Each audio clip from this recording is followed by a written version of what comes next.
Your sponsor choice at eXp could actually be more important than the choice to join the brokerage itself.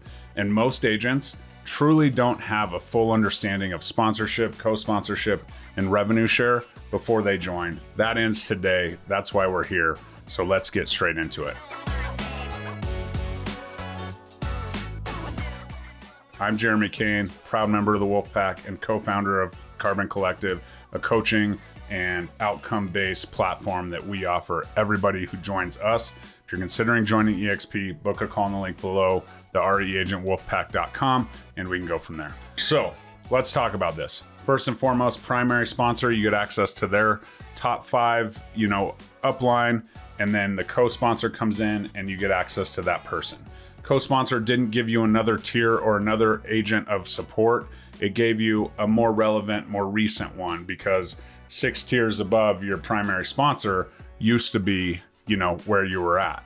And now we take that very top one, who could be not at the company, could be retired, could be wherever, and we give someone a little bit more relevant, maybe local to you. We'll talk about that in a second, but that's kind of the difference.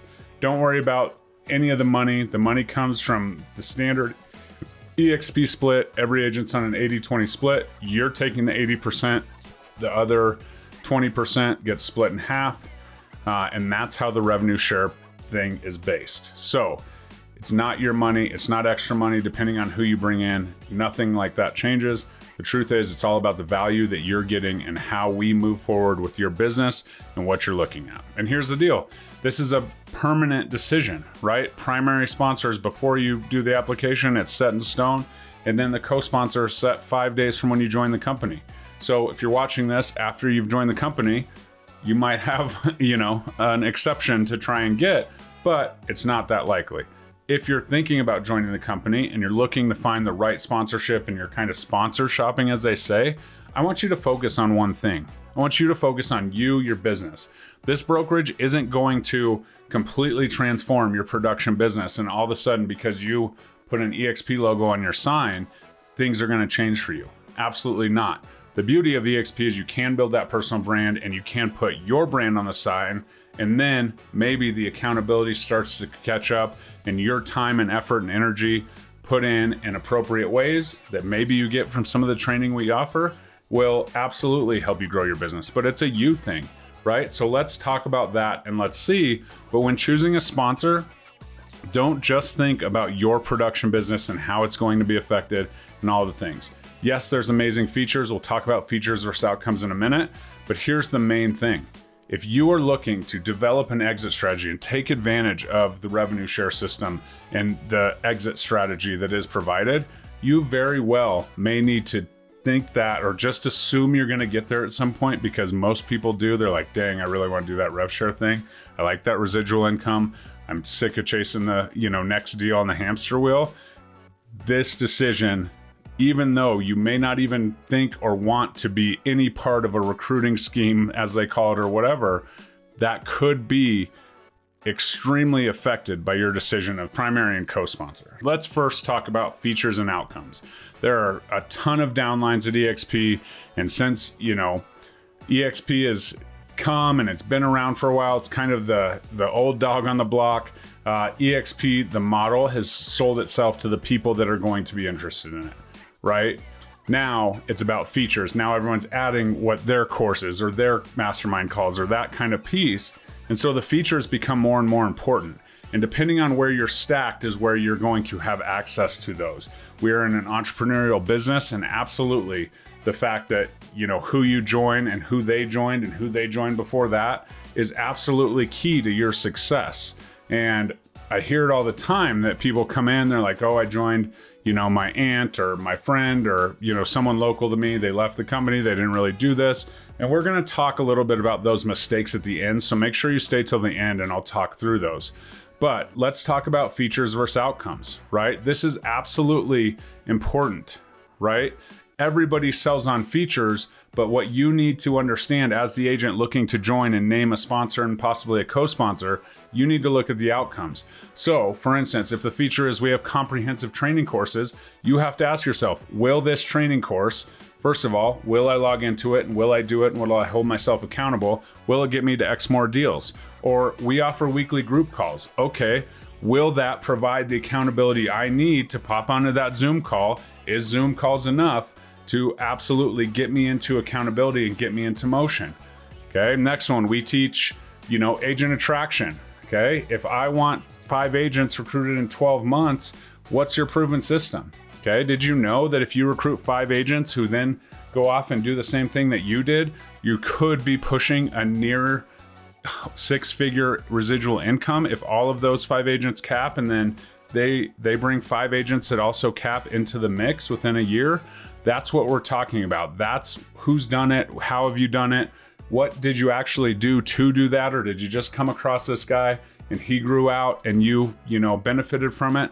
Let's talk about that, right? We provide CRM setup and tech support. Well, the outcome question is, will this actually convert more leads or just look impressive?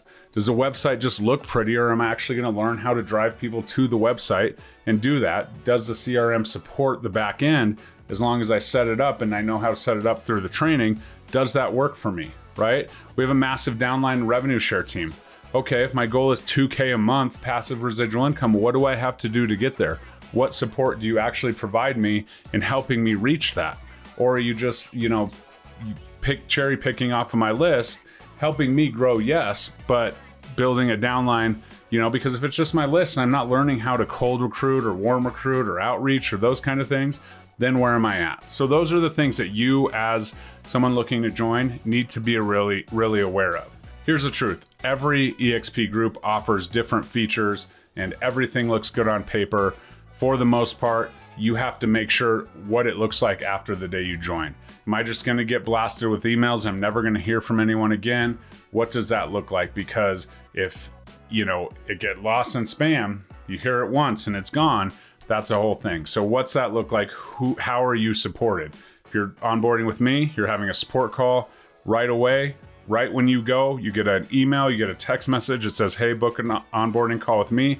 So we get you all the features, so we can get you plugged in. But then I'm the tour guide for you on those features. Which way do I go here? If this is my goal, how do I get there? We have to create a path because the features are so extreme, right? And as a result of this features versus outcome, we created Carbon Collective, where we have different segments of our coaching and our training for you. New agent to cap. We're trying to add 6 to 10 deals to every single one of our agents' pipeline every single year. We just started this, so we'll let you know how it goes and we'll let you know the outcomes for sure. But we have a pathway call where we're going to give you a piece of information so you can learn what you need to learn to grow your business. And then on Fridays, we're going to have a coaching call, one whole coaching call that we go into the breakout rooms based on your different segments. We're going to answer questions. We're actually going to coach you up. Teaching is very different than coaching. And that's what Carbon Collective is all about. And we have new agent to cap, we have capping agent to icon, which the icon award's absolutely incredible. As you can see, 4 behind me. And then we also have a revenue share system. So we're a pathway call for revenue share and a coaching call. Is there actually coaching, training, support for what you are trying to do in your business, whether it's production or revenue share?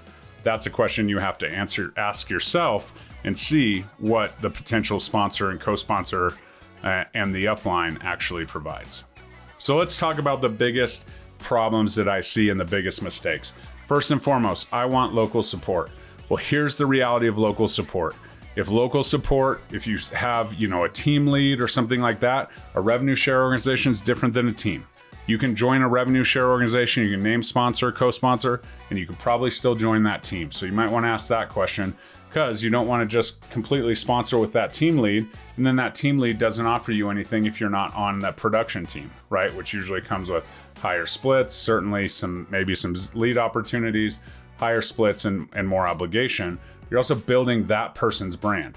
The next thing I see is top producing agent in my market, right? This person's a top producer. I want to, glean everything from them and I want to learn. Not all top producers are good teachers. And you have to understand that if you just walk in, you say, hey, I would love to name you a sponsor. They're going to say, okay, but you need to understand what they offer and are they set up to actually assist you and support you, or are they just go, go, go, go, go, right? This is an adjustment I had to make for my mentees is, okay, this is my business and I'm operating in my production business, like you can kind of follow along, but I had to create some sort of opportunity to talk to them, to walk them through, because they're not going to just get it all from shadowing. And how do I make that extra call when I have client after client after client? Oh yeah, I'm doing this, that, and the other thing. We had to get organized so that that could actually work. So that's something that you need to also think about when you're naming one of those top producers a sponsor. Is it actually going to benefit you? Or are they going to be too busy with their production and they're just going full steam ahead? Great question. Ask them if they're focusing on rev share, if they have agents, and what they offer their revenue share organization. Because the truth is, they could have no agents and still be like, yeah, you know, you can shadow me, you can be my referral partner. There could be opportunities there, but just because they're a top producing agent does not mean that they're going to be a top producing sponsor for you. The next is, I joined a weak sponsor. Can I add a co-sponsor? The rules say after 5 days, you cannot add a co-sponsor. I'm sure that there are, scenarios, and it's not just weak sponsor. I don't want to say that, there's weak sponsors out there, but they had a life change and they left the company or whatever, non-respondent sponsor, all of those things. This often happens when people say, oh, I just know this person and I'm going to name them a sponsor, and you have no idea what they offer their revenue share organization, right? So those are things, and that's due diligence that you as an agent joining need to understand on the front end, but also understand the importance of naming a sponsor and a co-sponsor, because it's really difficult to change it. And you do not have to name a co-sponsor, but you may lose the opportunity after those first 5 days. So you may want to consider, looking at all of the options, right? And the next thing I see here is like, should I pick a local, person or a virtual powerhouse? Somebody that's somewhere else that's a powerhouse. Well, define powerhouse. Are they, a product of their situation? Do they have a group that's done a lot of great things and they just came to eXp and they're mostly attracting off of their name? What do they actually offer? What are those outcomes, not the features? Okay, let's talk about this, because that's absolutely key. And, if they're not in the same town, how are they delivering, right? How are they delivering that value? How are they delivering the course? How are they delivering their weekly calls? Is there a support system at eXp that's local, right? There certainly is. It's called the managing broker team and the admin staff. And yes, they are paid salary through your splits and through your fees to have access to them. So if you're looking at joining someone local just because you need that local support, are they actually going to be your competition when it comes down to getting the ball rolling? Well, if that's the case, they better be really good at helping you get the ball rolling, or it's not worth it, right? Because you could have access to all of these other communities, right? Within the Wolfpack and within Carbon Collective, that's one of my favorite things, is there's no gatekeeping. Because the truth is, we're all in multiple different markets. And yes, some of us cross over in markets and things like that, but it's a mindset of abundance, right? This is not a normal mindset, especially from the traditionally trained real estate agent. So you, as somebody who's thinking about naming a sponsor, please don't think as a normal traditional real estate agent and say, oh, I need someone local. Oh, I need a brick and mortar office. Oh, I need this. What are the outcomes you're looking for, and how are you as the agent going to get there? Because right now, if you're looking at naming a sponsor, let's step back and think about this. Is anyone actually going to get you to sell more houses? Probably not, right? Yes, of course. Yes, coaching. Yes, Carbon Collective can do everything we can, but if you're not plugging in, we can't do that. So you need to make a commitment to plug into whatever value and whatever, system you do choose and upline you choose. And you need to know what you're plugging into, and you need to know what the outcomes you're going to get. But at the end of the day, selling 6 to 10 houses is not going to change your life. Growing a rev share organization absolutely could change your life. It's willable, so it could change your kid's life and possibly their kid's life. So that's where we need to really step back and think about this and understand that the sponsor and co-sponsor is absolutely key in where your upline is and what you can offer other agents. Because I bring agents into our group right now, and they could bring agents into our group and they don't have to offer anything, because we have social media training, we have coaching for production, we have coaching for rev share, we have investment training, we have flip training, we have systems, processes, time management training, we have CRM and AI training. So there's all kinds of different things all balled up into one. And this is something that you, as someone choosing a sponsor right here, right now, needs to take a look at. You want a no obligation, no pressure call? Let's talk about it. Book a call with me below, and we can make sure you make the right decision and not the wrong one.